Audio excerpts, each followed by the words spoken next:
would have something to use at home. Now we're in a digital age. You have the capacity to reproduce your classes at your convenience by simply watching the recordings.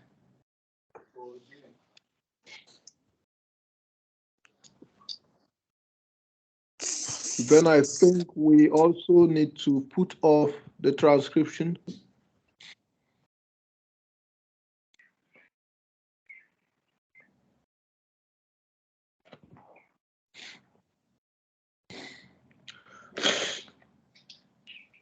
Before we start, I would like to clarify that I woke up with a cold this morning, so from time to time I might yield to a cough, a sneeze, or any of those characteristics of the attack of the cold flu.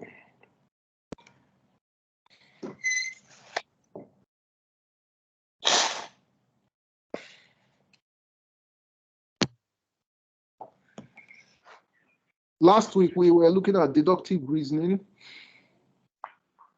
And all through last week, we were talking about the kind of reasoning where the relationship between the premises and the conclusion is a logical relationship. Today, we are dealing with a kind of argument where the relationship between the premises and the conclusion is not logical. So the important distinction, this deductive reasoning, relationship where the premises and the conclusion is logical, like mathematics, the meanings of the contents do not matter. So even if it is all men are mortal, or all boys are playful, Kofi is a man or John is a boy, therefore Kofi is mortal or John is playful. It doesn't matter the meaning of the meanings of the contents.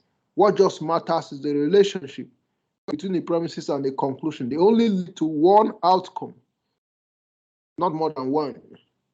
So it's just mathematics.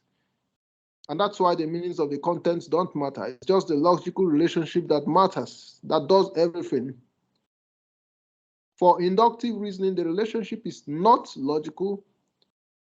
It is possible to affirm all the premises and deny the conclusion without contradiction. So for inductive reasoning, the relationship is not logical. The premises can be affirming something, the conclusion can be denying it. When we saw the example of inductive arguments, 95% of men are honest. Peter is a man, therefore Peter is honest. We saw that there are two conclusions, two legitimate conclusions, and they are opposites. So for an inductive argument, it is possible for the premise to be affirming something and then the premises to be denying without any contradiction. So you can use Peter is honest, you can use Peter is dishonest. If you use Peter is dishonest, it looks as if the conclusion is a surprise, but it's not. Because premises are capable of producing more than one conclusion. In this case, you need to look at the meanings of the contents and then use common sense. You need to look at the meanings of contents and then use common sense. And so if you have more than one possible conclusion, you have to choose one. The question is, how do you choose one? How do you choose one of the conclusions? Which of the conclusions would you want to work with? How do you know? That's where you need to look at the meanings of the contents and then use common sense. So if you are told that 95% of men are honest, Peter is a man, therefore Peter, and then which conclusion do you want to choose? Is it Peter is honest or Peter is dishonest? Now, because you have the discretion to choose, then you look at the meanings of the contents. 95 are honest, 5% are dishonest. So because the probability is stronger on the side of honesty, you can say, okay, I'll go by Peter is honest.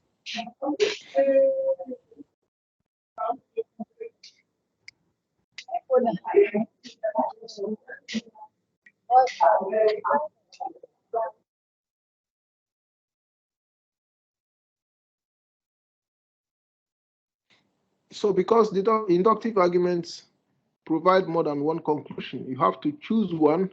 You have to use your discretion to choose one. In the case of the example we have, you can say, okay, because 95% are honest, only 5% are dishonest. Okay, let me go with Peter is honest because I have 95% chance of being correct, and then I have only 5% chance of being wrong. So you can choose one of the conclusions based on that reason. It's in that case, you are just using your common sense to choose a workable conclusion for yourself. So that's how to handle inductive arguments. They are not, they are they are in the realm of probability. In fact, they are probability arguments.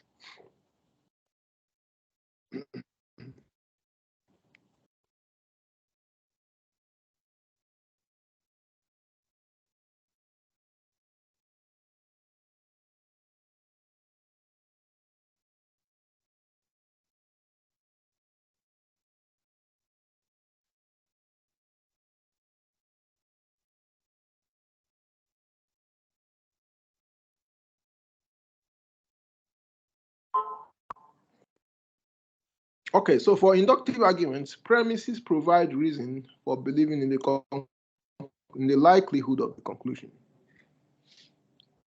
Premises provide reason for believing in the likelihood of the conclusion. In this case, the likelihood of Peter is honest. But premises do not guarantee the conclusion. So Peter is not honest. It's not guaranteed. It's not guaranteed. So inductive arguments are probability arguments. They are probability arguments. Because inductive arguments do not depend on rules, they are harder to evaluate. So this is not a rule-based argumentation like deductive reasoning. You can see deductive reasoning is rule-based. Do this, and here is a conclusion. The conclusion is completely guaranteed. So that's deductive argument. For inductive argument, the conclusion is not guaranteed. There are no rules. You just use common sense. My definition would be deductive arguments are arguments saddled with more than one possible conclusion because the premises support, but they do not guarantee the stated conclusion. The premises support, but do not guarantee the stated conclusion. So whatever conclusion is stated in an inductive argument, you know that there is another alternative argument that is equally legitimate. You know that it's not the only possible conclusion. So that's the thing with inductive arguments.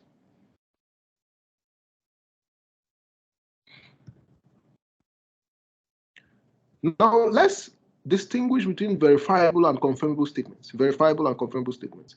Verifiable statements are statements we can directly test or verify.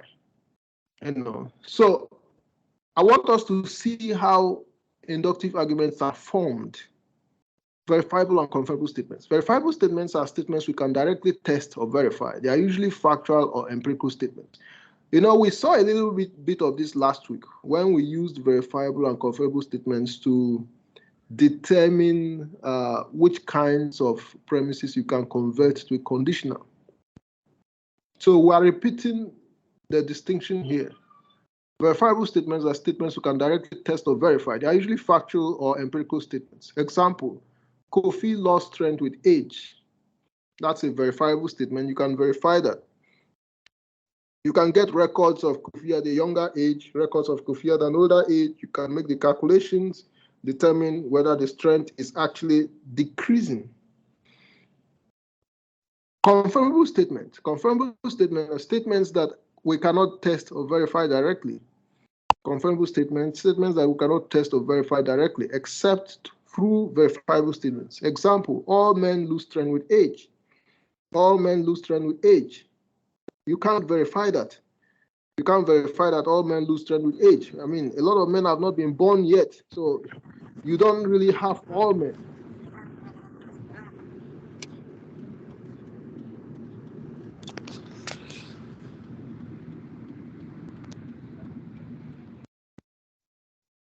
Okay, so here is a combination. Here is a combination. Kofi lost strength with age, Peter lost strength with age, Michael lost strength with age, James lost strength with age. Therefore, all men lose strength with age. So you can see the premises are verifiable statements leading to the conclusion, a confirmable or unverifiable statement.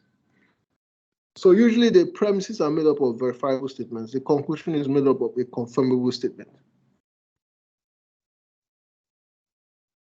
So that's how inductive arguments mostly work. Not all of them anyway. Another example, Mary reached menopause by 40. Grace reached menopause by 35. Meredith reached menopause by 33. Rose reached menopause by 34. Edith reached menopause by 38. Sophia reached menopause by 45. 6 premises. Therefore, half of all women will reach menopause by 35. Now, how was this conclusion reached? If you look at the premises, they are numbered 6. 3 of them talk about women that reach menopause after 35. And then the other 3 talk about women that reach menopause from 35 down to less than 35. So on the strength of the 6 premises, the conclusion asserts that half of all women will reach menopause by 35.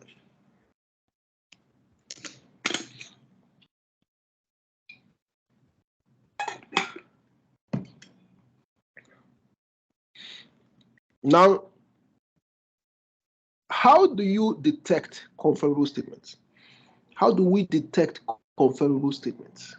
We didn't do it last week, so it's good to do it now. How do you know a statement is a confirmable statement? First of all, they are not directly testable or verifiable.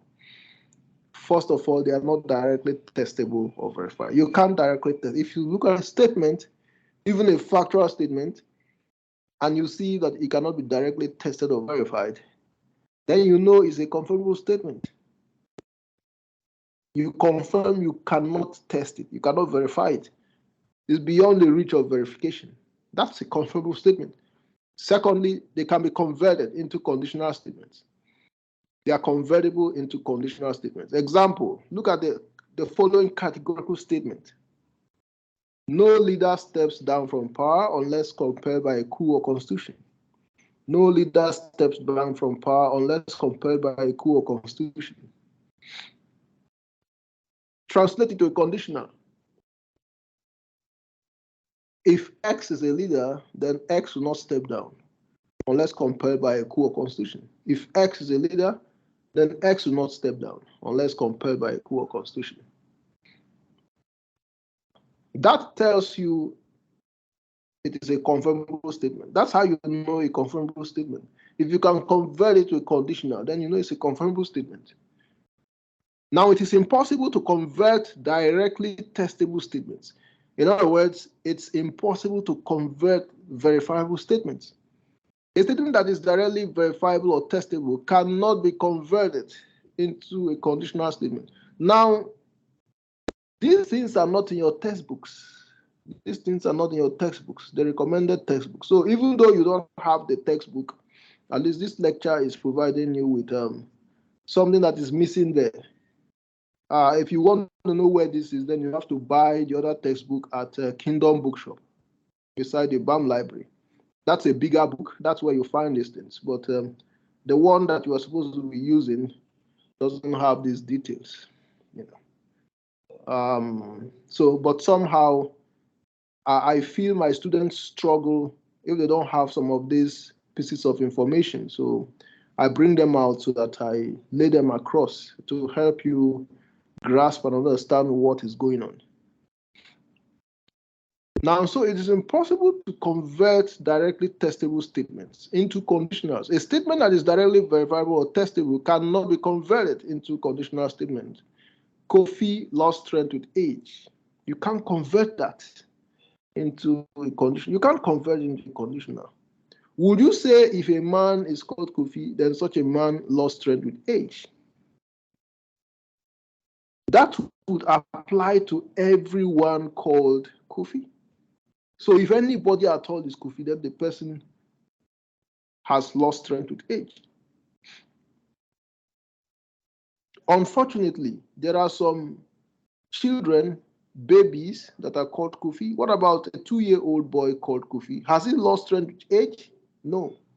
So all the Kofis that are young have proven this statement, this conditional, to be incorrect. So the conditional is wrong. If you convert it to a conditional, the conditional will be wrong. That's how you know you cannot convert it into a conditional. Kofi lost strength with age is a verifiable statement. You can't convert it. If you convert it, it will be wrong.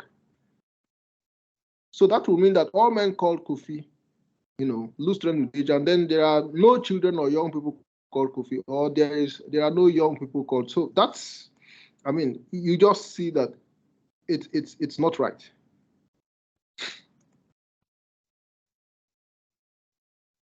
Now let's bring back our distinction between finite and infinite reference classes. So the finite reference class is the class of countable items. Examples: this copper, that man, some boys, that table.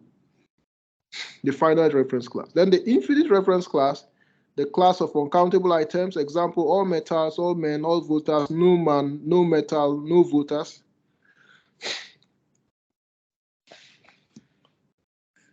Now this is why we want that distinction. So we're using it here. We need to distinguish between law-like and statistical hypotheses. Law-like and statistical hypotheses. Law-like hypotheses are confirmable statements that refer to all members of a class. Law-like hypotheses are confirmable statements that refer to all members of a class. That's infinite reference class. Confirmable statements that refer to all members of a class, or confirmable statements with the infinite reference class. Example: all metals expand when heated. All metals expand when heated. That's a law-like hypothesis. A confirmable statement with an infinite reference class. That's a law-like hypothesis.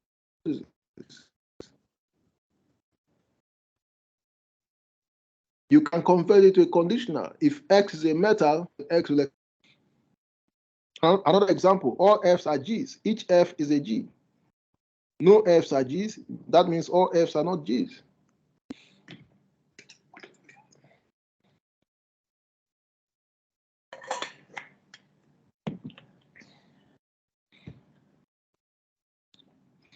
Why do we call it law-like? We call it law-like because it applies. It must apply. That's why we call it law. If you say all Fs are Gs, it means that each F must be a G. There's no exception. That's why it's law-like.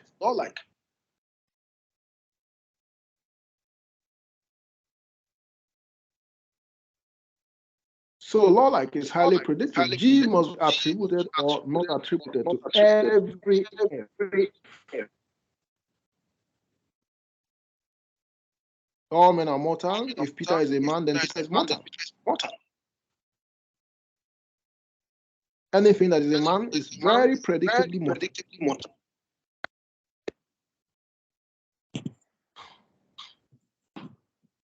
But you can say the opposite for statistical hypotheses. Now, statistical hypotheses are confirmable statements referring to some percentage less than 100% or more than 10%. Now, David's hand is raised. So, David, can you have a question? The language is Yeah, David, please repeat. The language is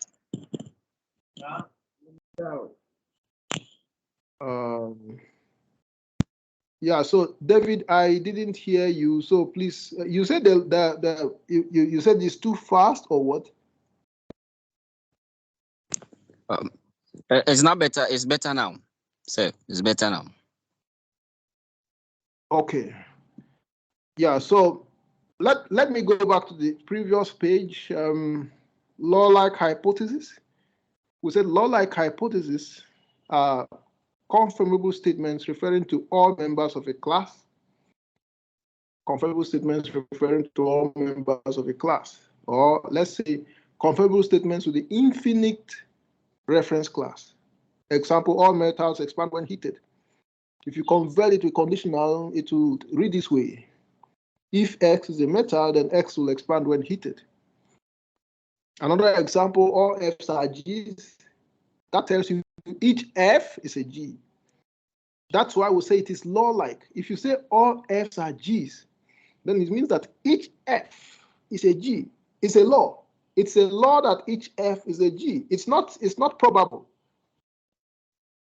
It's not whether each F is a G or whether it's a G or not. No, it's a law that each F is a G, because we've been told that all F's are G's. That's why we call it law-like. When you say all F's are G's, it means that by law, each F is a G. So G must be attributed or not attributed to every F. That's why we call it law-like. All men are mortal. If Peter is a man, then Peter is mortal. Anything that is a man is very predictably mortal.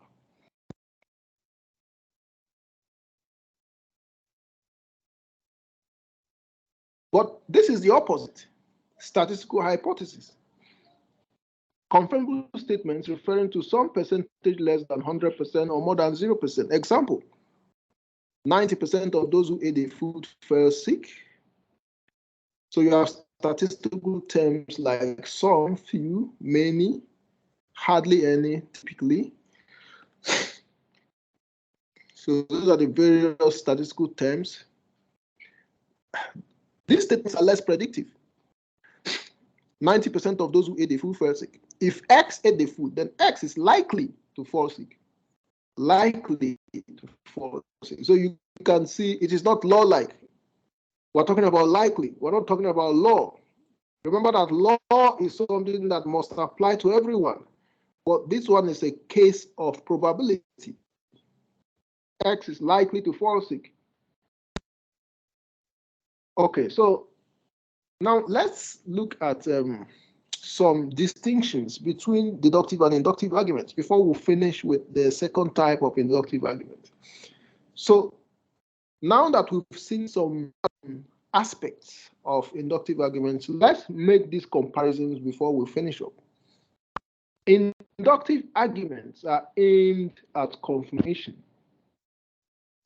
And for me, confirmation sounds too strong. I would say inductive arguments aim to support the conclusion with the premise. So the premises of inductive arguments aim to support the conclusion, don't guarantee the conclusion. Now, your recommended textbook calls it confirmation, which I disagree with. Confirmation is too strong. You say it supports. There's no way that Peter is honest confirms, the argument that Peter is honest is confirmed. Because if you say 90%, 95% of men are honest, Peter is a man, Peter is honest. That's not a confirmation. You don't call that confirmation. The premises at best are supporting the conclusion, but they can't guarantee the conclusion. There's no guarantee that Peter is honest, because we're told that 5% are not honest, and we were not told whether Peter is surely among the honest ones, the honest 95%. So there's nothing confirmable about inductive arguments. But because some statements are called confirmable statements, maybe that's why we are using the word confirmation here. Inductive arguments are aimed at confirmation. Deductive arguments are aimed at proof. Confirmation is not proof. And then the last one, which is very important, and it might be a surprise to you, but you'll see how it works. Evidence confirms but does not prove the truth of a hypothesis. Evidence confirms but does not prove the truth of a compound. I would say evidence supports but does not prove the truth of a hypothesis.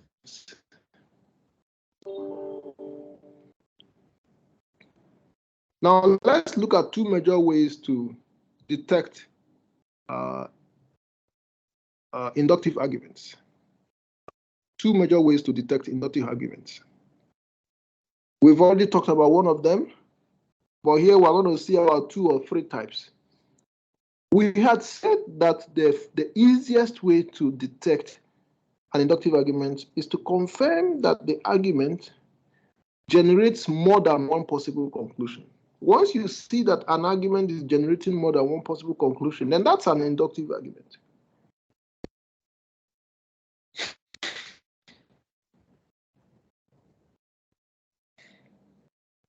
So that's the first one.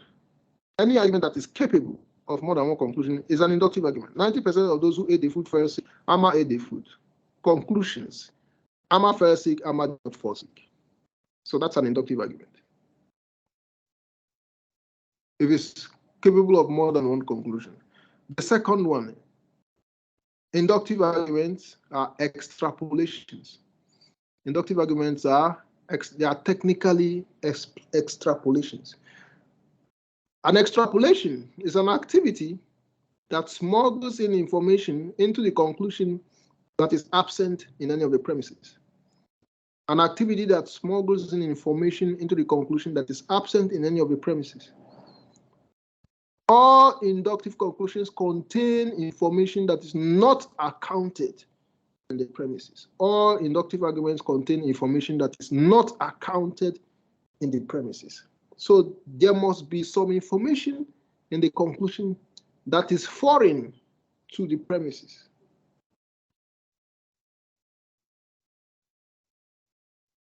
There must be information in the conclusion that you did not get from the premises. That's the second way of detecting an inductive argument. That's why we call it an extrapolation. An extrapolation is an activity that smuggles in information into the conclusion that is absent in any of the premises.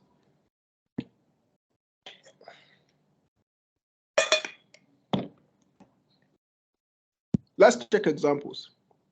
Now, before the examples, let's look at this technicality. This is a technical example. A known thing, A, has certain properties such as X, Y, and Z. An entity, A, has X, Y, and Z properties. Another entity, B, also has X, Y, and Z properties. So both A and B have X, Y, and Z as their properties. Now, A also has, the entity A also has an additional property Q. On the basis of the above 3 premises, the argument concludes, in reality extrapolates, that B also has the additional property Q. The idea of induction then is that if B is like A in some respects, which is X, Y, and Z, it may also be like A in other respects, which we are not sure. Now, what we know is that these 2 entities have X, Y, and Z.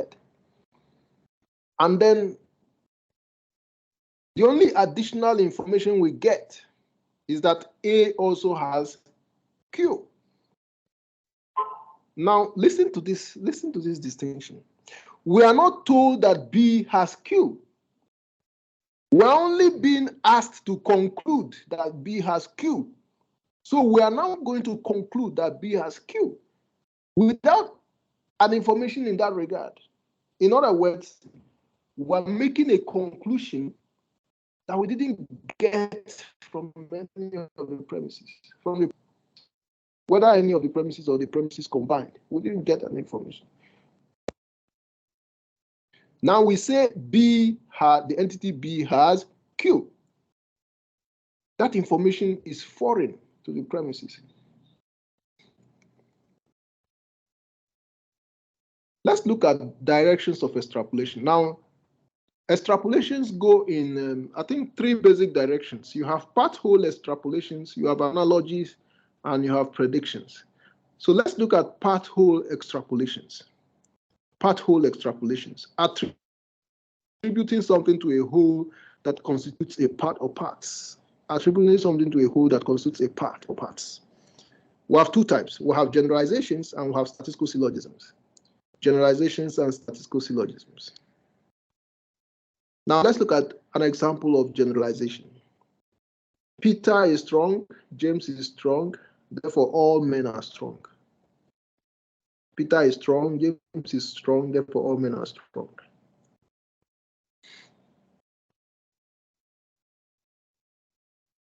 Now you can immediately see that the conclusion contains an information that you didn't get from the premises. So who can tell us what information is in conclusion that is absent in the premises? Can someone tell us that? What is in the conclusion that is absent in the premises?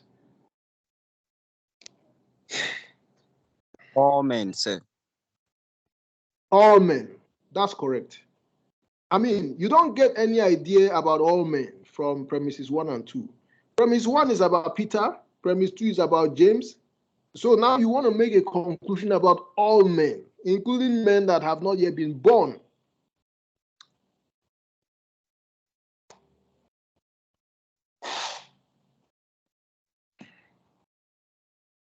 Now let's look at statistical syllogisms. Now this one makes conclusions from a whole down to a part. Remember that generalization makes conclusions from part to a whole. This one is from whole down to a part. Most Canadian university students drink alcohol. Caroline is a Canadian university student. Therefore, Caroline drinks alcohol. The conclusion is Caroline drinks alcohol. Can you tell me what is in the conclusion that you didn't get from the premises?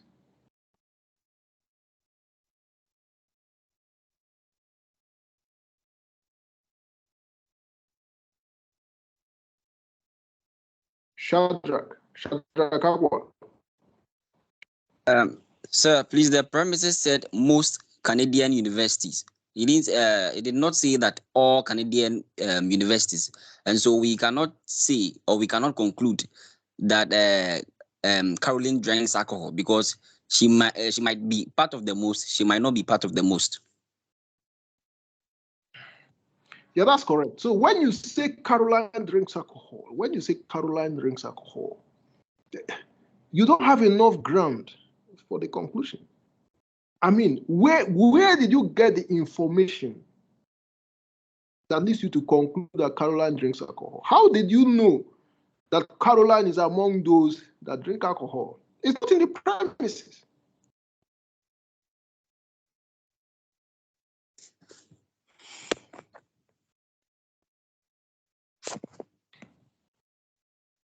Now let's look at analogies. Arguing that something possesses the same thing as another because they both possess some other properties.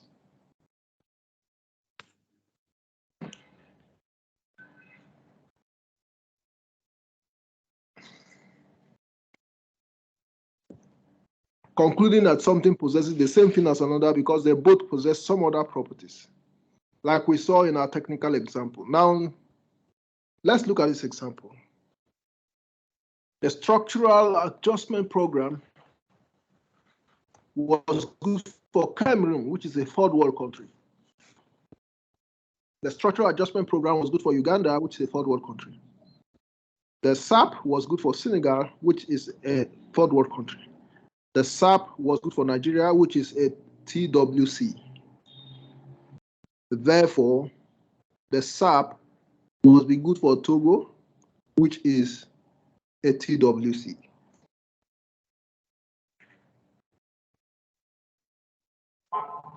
Now, can any of you, well, this one is a bit more challenging, but can any of you tell me what is in the conclusion that you didn't get from the premises?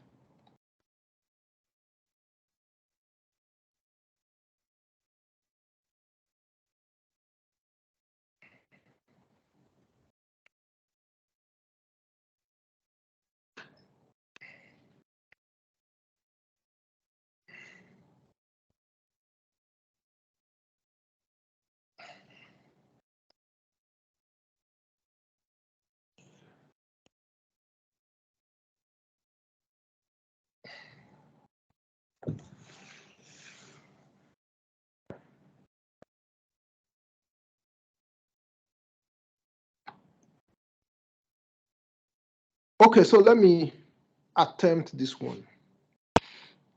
Now, this argument asks us to believe that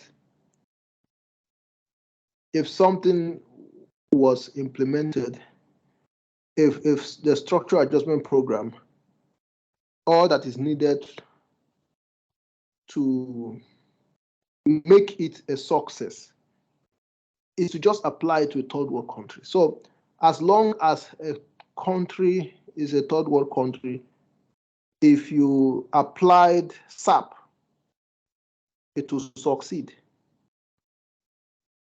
So this argument is asking us to conclude that if we applied it to another third world country, it will succeed. Now the problem is whether we should believe that. Now, is it possible that just because a country is a third world country, if you applied something or anything at all, it will succeed? And then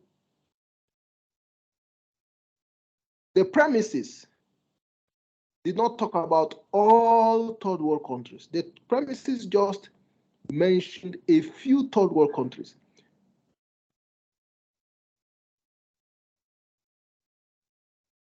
Now, but apart from that, common sense tells me that for SAP to succeed, the country's finance minister and the country's president must have good intentions. Secondly, they must use the money well. Thirdly, they must apply the principles of the program.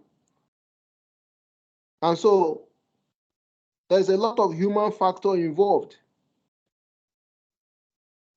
Now, so it is possible that it worked well in these four countries because the human factor was favorable and the human factor was working well. But how do you guarantee that the human factor will be working well in Togo? How do you guarantee that the finance minister in Togo and the president of Togo are going to make the program work?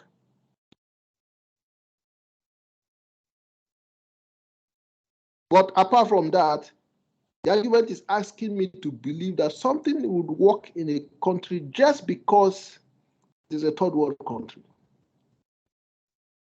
Which is, I mean, a very funny argument.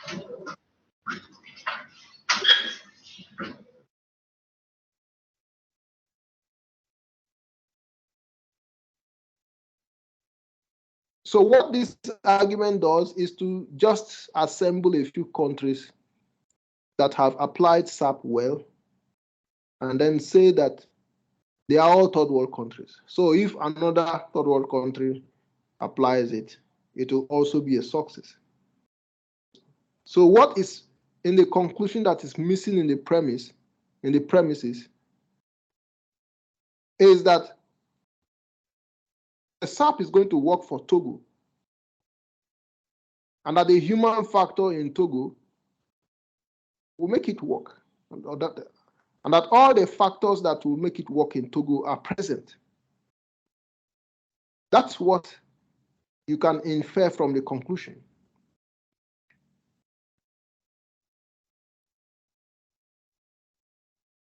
But you cannot get that from the premises. None of the premises tell you the other factors that made SAP work. Those factors are presumed in the conclusion.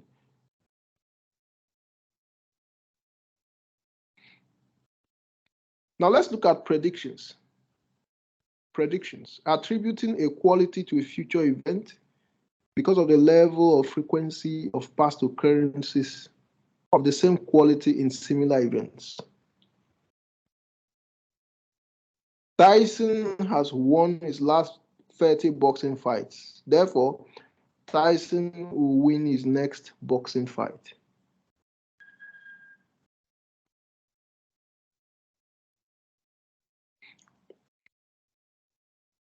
So what is in the conclusion that is missing in the premise? It is the information about the future. The conclusion is making an information. The conclusion is a conclusion about a future event, but the premise tells you only about the past.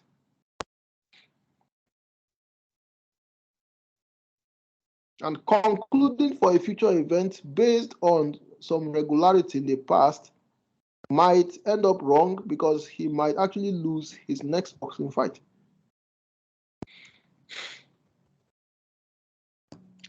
Although the conclusion is attractive, but when you look at it closely, you see it's an inductive argument. It is just pleading with you to accept that the next one will be a win. And you don't have enough guarantee to make that conclusion.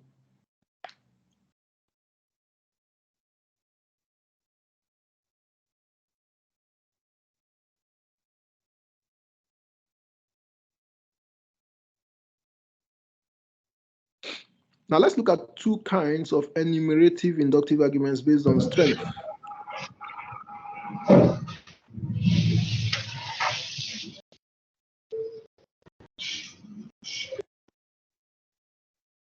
Now, so we want to look at two kinds of inductive arguments based on the strength of the argument. One of them is stronger than the other.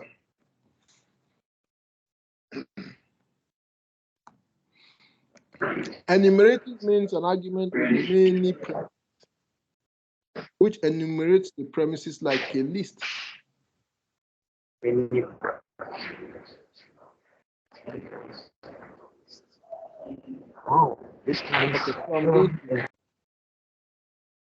So I'm disabling your microphones, and some people's videos are on, so I'm going to disable your cameras as well.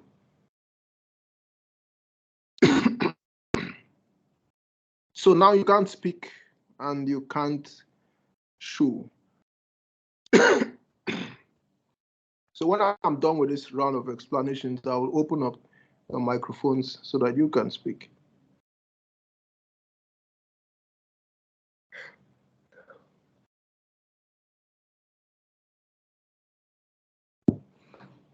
So now we're looking at two kinds of inductive arguments based on their strengths. The first kind are arguments with the law-like hypothesis as conclusion. The arguments with the law-like hypothesis as conclusion. So this is an example of an argument with a law-like hypothesis as a conclusion. So you have 10 premises here, premises 1 to 10.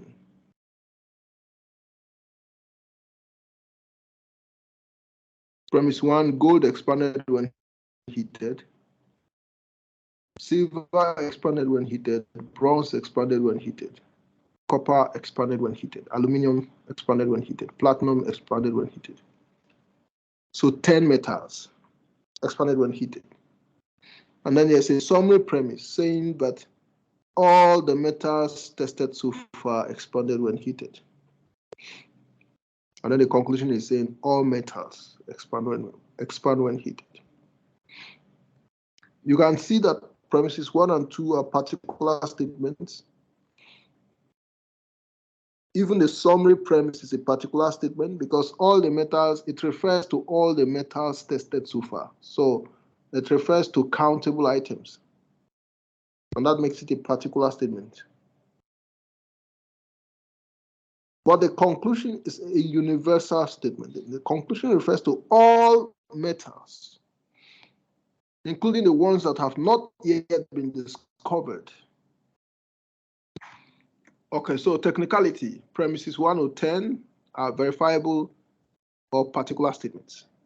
The summary premise is a summation of all verifiable premises. It's also verifiable itself. But the conclusion is a confirmable or general statement. Now, the argument is strictly invalid because it involves jumping from verifiable to confirmable statements. Now, so you make a conclusion about 10 metals, and based on that, you make a conclusion about all metals, including the ones that have not yet been discovered. So, but that's wrong. because you can't make a conclusion about uncountable metals in the world based on certain metals you have worked with. So the argument is strictly invalid. It involves jumping from verifiable to confirmable statements. So that's the reason why confirmation is not proof, and inductive arguments are not valid. Now, as it turns out, the conclusion is actually false, because some metals, in fact, do not expand when heated. They are called superconductors. They don't absorb heat, so they cannot expand. So the conclusion is false and all the premises true.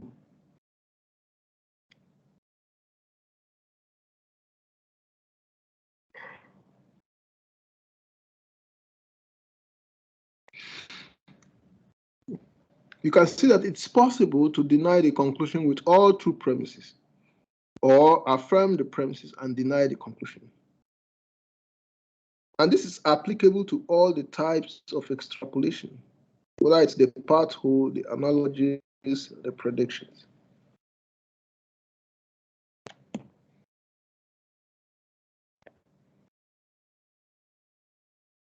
Now, before we look at arguments with statistical hypotheses as conclusions, let's look at some comparisons between deductive and inductive arguments, at least based on what we have seen so far.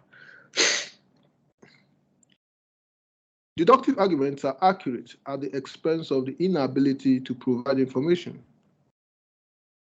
We've seen that the accuracy of deductive arguments is 100%. It's guaranteed. It's just like mathematics. Why are deductive arguments 100% accurate? I mean 100% accurate. Because their conclusions are simple deductions from the premises. Their conclusions are simple logical deduction from the premises. So that ensures the conclusions are 100% accurate, but it also ensures that the conclusion contains only information provided in the premises. The conclusion of deductive arguments contain only information provided in the premises. That's a disadvantage. They are accurate at the expense of the inability to provide extra information than what is contained in the premises. They are not able to provide information or additional information. Examples. Number one, either it is raining or it's not raining. That's a disjunctive syllogism.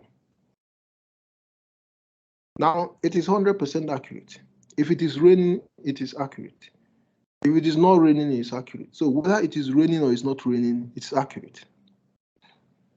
But does it tell you whether it is actually raining? Does it tell you whether it is raining? No. So it is 100% accurate, but it cannot provide you with information. Number two, if it is raining, then someone will get wet. If it is raining, then someone will get wet. That's a conditional statement. And it is 100% accurate. If it is raining, someone somewhere must get wet. Not everyone will be lucky enough to protect themselves from the rain. So someone must get wet somewhere. Now the argument is 100% accurate.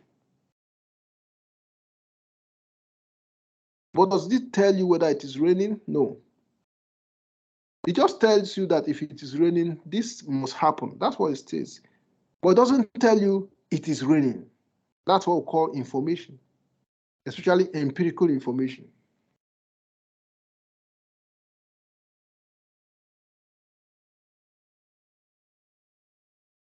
Now, information at the expense of accuracy. On the other hand, inductive arguments provide information at the expense of accuracy. So the disadvantage of one kind of argument is the advantage of the other. Their advantages and disadvantages are reversed between them.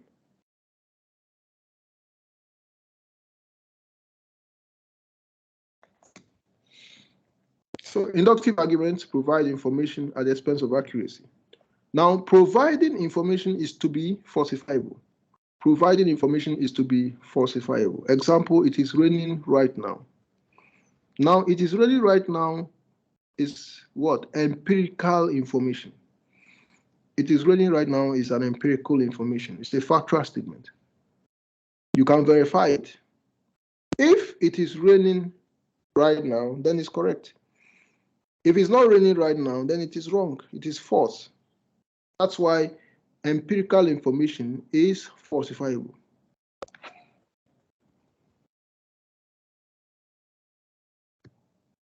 Falsifiability and science. Any valuable empirical information must be falsifiable. Any statement that is not falsifiable cannot be a verifiable or confirmable statement.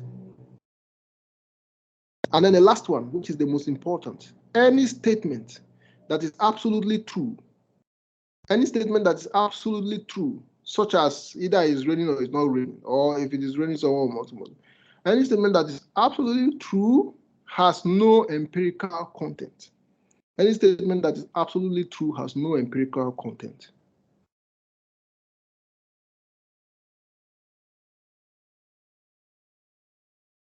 Now, the more valuable the empirical information, the more falsifiable. The more valuable the empirical information, the more falsifiable. The empirical statement, it rains every third Friday of the month.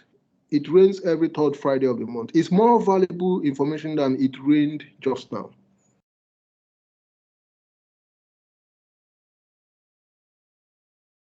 How do you determine which one is more valuable? The one that is more valuable is the one that can help me achieve more things. The one that can help me with more achievements. If you know that it rains every third Friday of the month, then you can program your activities so that number one, the rain will not touch you. Number two, you will achieve all you can achieve in spite of the fact that it's raining. Number three, you secure the protection of those you love from the rain. Number four, you find a way to carry out outdoor activities in the rain. Either you provide, if there's a wedding on a third Friday, then you know you have to make provisions for protection from rain. So the information it rains every third Friday month is more valuable compared to the information it rains just now. Now, if you are told it rains just now, it can only help you to take decisions about what you are doing now. So the other one is more valuable.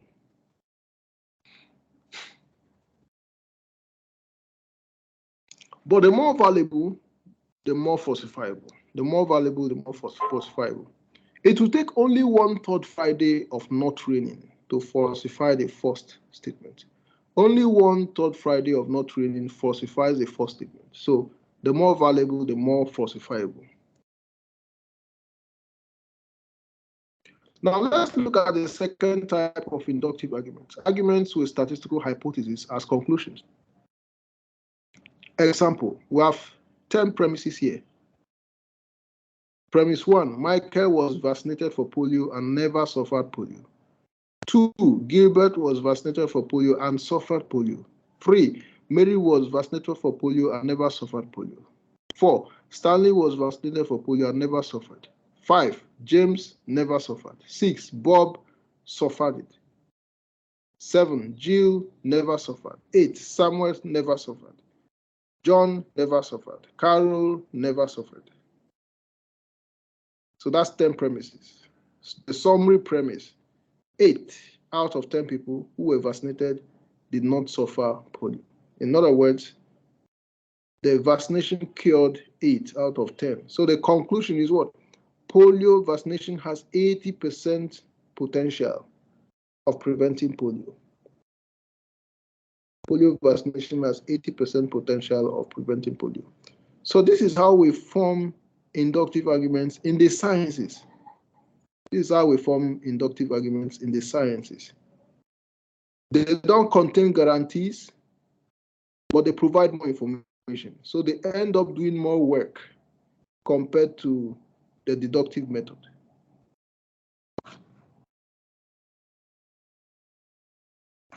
You can see that this argument is more reliable. You can see that this argument is more reliable compared to the one about metals expanding when heated. So you can work with this one, but you cannot even work with the argument about metals because it's not appropriate. You can say that this argument is stronger than that one. So this type of inductive argument is more reliable compared to the one with the law-like hypothesis as conclusion.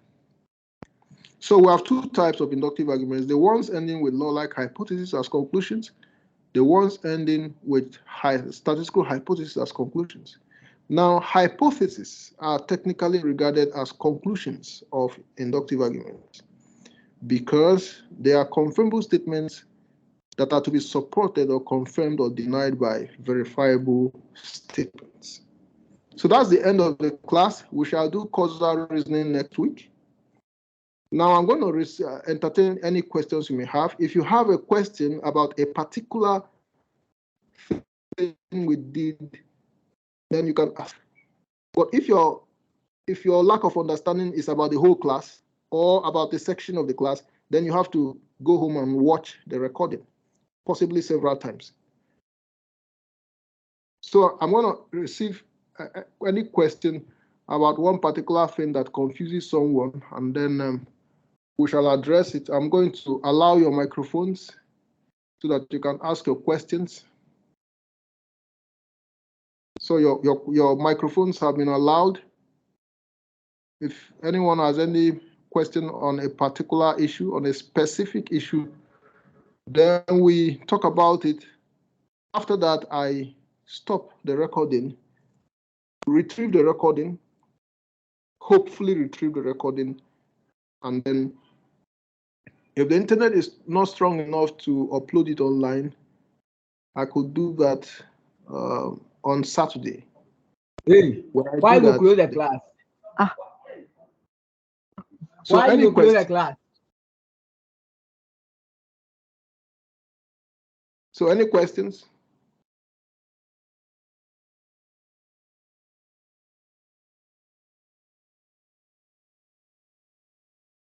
So we have 74 attendees. So at this point, I'm proceeding to stop the recording. Now the recording has stopped.